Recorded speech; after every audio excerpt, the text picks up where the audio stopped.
नमस्कार मैत्रिणींनो, मी प्रणाली आपल्या यूट्यूब चॅनलवरती तुमचं खूप खूप मनापासून स्वागत आहे। तर आज आपण 2 मिनिटांमध्ये छत्तीचं पेपर कटिंग पाहणार आहोत, एकदम सोप्या पद्धतीमध्ये। सुरुवातीला पूर्ण उंची घ्यायची, उंचीमध्ये गफलत करायची नाही, जेणेकरून आपला ब्लाऊज बिघडला जात नाही। जर उंचीमध्ये तुम्ही जर प्रॉब्लेम केलात तर तुमचा ब्लाऊज उचकला जाईल किंवा बॅक साईडला परफेक्ट बसणार नाही।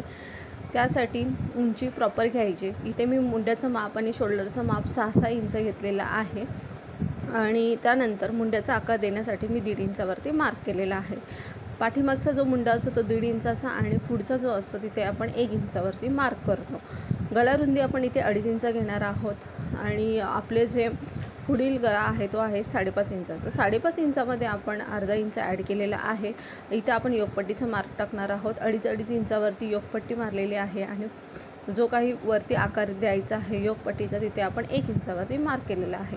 इथे मी कटोरीचा आकार देते, बघू शकता।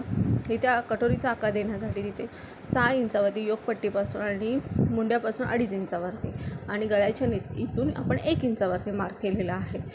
तर अशा पद्धतीमध्ये आपण कटोरीचा आकार दिलेला आहे आणि ही कटोरी तुम्ही एकदा ट्राय करून बघा, एकदम परफेक्ट तुमचा ब्लाऊज बसला जाईल।